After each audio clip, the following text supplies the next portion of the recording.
شروع کرتا ہوں خدا باپ، خدا بیٹے، خدا روح القدس کے نام سے، جو میرا، آپ کا اور کل کائنات کا خالق و مالک ہے۔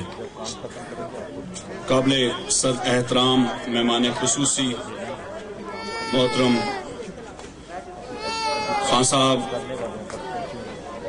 اور دیگر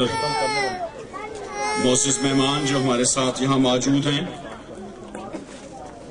اور خاص طور پر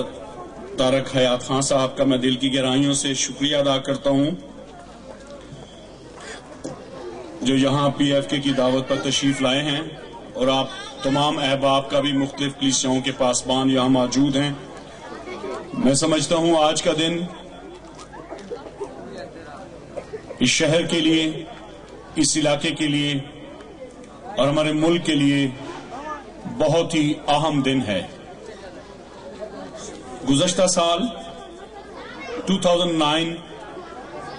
جو ہمارے پیارے ملک پاکستان کے لیے اتنا اچھا سال نہیں تھا، بہت سی زندگیاں اس دنیا سے رحلت کر گئے، بہت سے لوگ، اور بہت سے لوگوں نے شہادت کا رتبہ حاصل کیا، بہت سے گھرانوں میں ماتم ہے۔ آج ہماری حکومت بہت کوشش کر رہی ہے کیونکہ یہ وطن ہمارا ہے اور اس کی سلامتی ہی ہماری سلامتی ہے۔ آج چند لمحوں کے لیے مجھے یہاں آ کر اور بھی زیادہ خوشی ہوئی، خصوصاً اپنے بچوں کو دیکھ کر۔ انہوں نے جو محنت کی ہے، میں پاسٹر اقبال اور ان کی ساری ٹیم کو دل کی گہرائیوں سے مبارکباد پیش کرتا ہوں، اور میں یہ سمجھتا ہوں کہ یہ ہماری وہ ٹریننگ، وہ نصیحت، وہ پیار ہے جس کی بدولت ہمارے بچے بھی وطن سے محبت کرتے ہیں۔ میں آج بڑی دلیری کے ساتھ اور بڑے وثوق کے ساتھ یہ کہتا ہوں، پی ایف کے جب سے وجود میں آئی ہمیں 11 سال ہوئے، ہم نے کلام مقدس کی تعلیم کے ساتھ ساتھ اس بات کو بھی اجاگر کیا ہے اپنے بچوں میں، نوجوانوں میں، کہ یہ وطن ہمارا ہے۔ اور اس سال مختلف چینلز پر جو پروگرامز چلے، پہلی بار ہم نے اس تحریک کا بھی آغاز کیا ہے۔ خان صاحب آپ نے تحریک نگہبان پاکستان کی بات کی ہے، ہم نے اس تحریک کا آغاز کیا ہے کہ کرسمس کا تہوار مسیحوں کا تہوار ہی صرف نہیں ہے، کرسمس کا تہوار صرف مسیحی لوگوں کا تہوار نہیں ہے،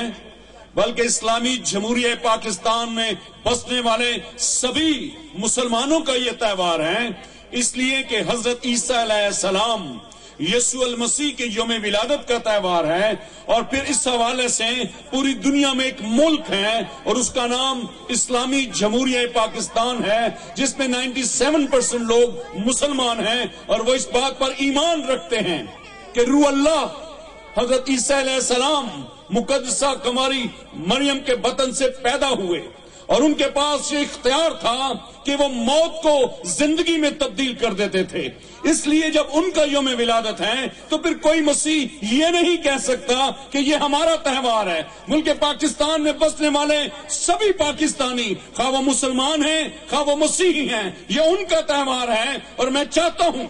کہ اس تحریک کو، اس روح کو لوگوں میں پھونکا جائے اور بتایا جائے کہ یہ صرف تہوار مسیحوں کا نہیں ہے، یہ مسلمانوں کا اس لیے تہوار ہے کہ اتنے بڑی نبی، اتنے بڑے پیغمبر کی ولادت کا دن ہے، جس نے مردے کو کہا اٹھ، اور وہ مردہ اٹھ کھڑا ہوا اور وہ زندہ ہو گیا۔ 4 دن کا لازر جو قبر میں پڑا ہے، کہا لازر قبر سے باہر آ جا، اور 4 دن کا مردہ لازر قبر سے باہر آ گیا۔ تخلیقی عمل ہے یہ، اور کلام مقدس، بائبل مقدس میں اس کا ذکر نہیں، لیکن ہم اپنے مسلمان بھائیوں سے سنتے ہیں، وہ بتاتے ہیں کہ حضرت عیسیٰ علیہ السلام مٹی لیا کرتے اور اسے پرندے مختلف بناتے اور وہ پھونکا کرتے تھے، اور ان میں زندگی کا دم آ جاتا اور وہ پرندے اڑ جایا کرتے تھے۔ یہ کریشن صرف خدا کر سکتا ہے، اور اتنا بڑا اختیار لیے ہوئے وہ اس دھرتی پر آئے۔ سو آج ہم سب اس لیے خوش ہیں، کرسمس ہو، نیا سال ہو، عید ہو، کوئی بھی تہوار ہو، ہم سب کو مل کر منانا چاہیے، اور آپ کی موجودگی، آپ کی موجودگی، ہمارے بھائیوں کی موجودگی اس بات کی عکاسی کرتی ہے کہ یہ وطن ہمارا ہے، ہم سب ایک ہیں، عقیدہ، مذہب، نسل، رنگ یہ اپنی جگہ، لیکن خداوند واحد ہے، خدا واحد ہے، اور پاکستان میں بسنے والے مسیحی بائبل مقدس کے مطابق ایک خدا کو مانتے ہیں۔ میں اس بات کی وضاحت کرنا چاہتا ہوں، مسیح ایک خدا کو مانتے ہیں، مسلمان ایک خدا کو مانتے ہیں۔ اسی لیے تو ہمارے قائدین نے تحریک پاکستان میں قائد اعظم محمد علی جناح کا ساتھ دیا۔ انہوں نے کہا ہم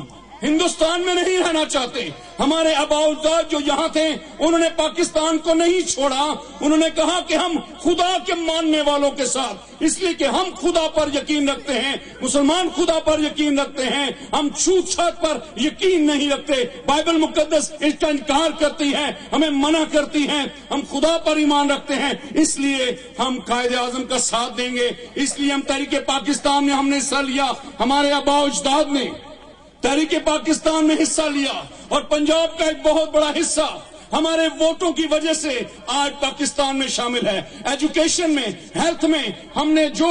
کارنامے سر انجام دیے ہیں، تعمیر وطن میں، آج بھی مسلح افواج میں، تعلیمی میدان میں، میڈیکل کے شعبہ میں آج بھی ہماری خدمات پیش ہیں، اور میں خدا ان کا شکر کرتا ہوں۔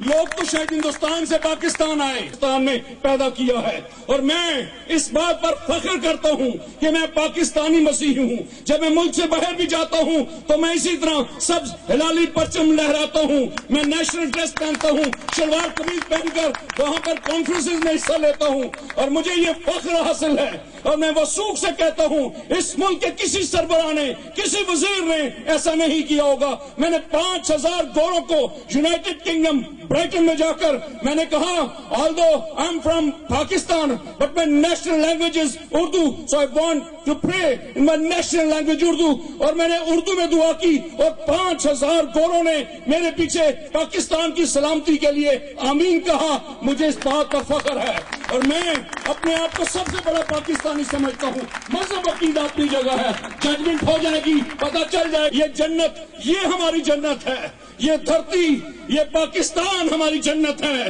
بیٹیوں سے، نوجوانوں سے، بھائیوں سے ریکویسٹ کرتا ہوں، آپ جو مسیحی ہو یہ آپ کا فرض ہے، آپ ایماندار مسیحی ہو، آپ وطن پرست ہو، آپ اس وطن سے پیار کرتے ہو، ہمیشہ صبح شام کلیسیائی اور خاندانی دعاؤں میں وطن کے لیے ہاتھ بلند کیجئے گا۔ یاد رکھیں اگر کوئی میرے ملک کی طرف میلی آنکھ سے دیکھ بھی رہا ہے، وہ اس کے ٹکڑے کرنا چاہتا ہے، وہ اسے ناکام کرنا چاہتا ہے، اگر مسیحی یک دل ہو کر اٹھ کھڑے ہوں اور صرف دعا کریں، ہمارے ہاتھوں میں اسلحہ نہیں، ہمارے ہاتھوں میں کلام مقدس ہونا چاہیے۔ یہ ایک عظیم ہتھیار ہے، اور دعا عظیم ہتھیار ہے۔ جب خدا کے حضور ہاتھ اٹھائے جائیں گے انکساری کے ساتھ، تو یاد رکھیں ہمارا خدا زندہ خدا ہے، وہ بولتا ہے، وہ دیکھتا ہے، وہ جواب دیتا ہے۔ اور آج میں مبارکباد پیش کرتا ہوں واقعہ کے مسیح ہو آپ کو کہ آپ اتنی دیر سے یہاں بیٹھے ہوئے ہو، اور میرا تو فقط یہی نعرہ ہے، آؤ ہم اپنے آپ کو درست کریں، دوسروں پر انگلیاں مت اٹھائیے، کون کیا کر رہا ہے، کون کیا کر رہی ہے، فقط اپنی طرف دیکھنا شروع کیجئے، ہم کیا کر رہے ہیں۔ ہمارے ساتھ اس ملک میں زیادتیاں بھی ہوئی ہیں، ہم محرومیوں کا شکار بھی ہیں، لیکن قطع نظر اس بات سے ہم اپنے گرین پاسپورٹ پر فخر کرتے ہیں، ہم پاکستانی ہونے پر فخر کرتے ہیں۔ چھوٹی موٹی باتیں چلتی رہتی ہیں، ایک گھر میں جب چند بہن بھائی رہتے ہیں چھوٹی موٹی باتیں چلتی ہیں، کوئی سبزی کھاتا ہے، کوئی گوشت پسند کرتا ہے، کوئی ایک دو اکٹھے چارپائی پر نہیں سونا چاہتے، کوئی دوسرے کمرے میں سونا چاہتا ہے، چھوٹی چھوٹی باتیں چلتی رہتی ہیں، لیکن یہ ملک ہمارا ہے، کسی کو کوئی حق حاصل نہیں ہے کہ وہ ہمارے اندرونی معاملات میں مداخلت کرے۔ بہت سے لوگوں کو غلط فہمی ہے، خاصا میں یہ آپ تک یہ بات پہنچانا چاہتا ہوں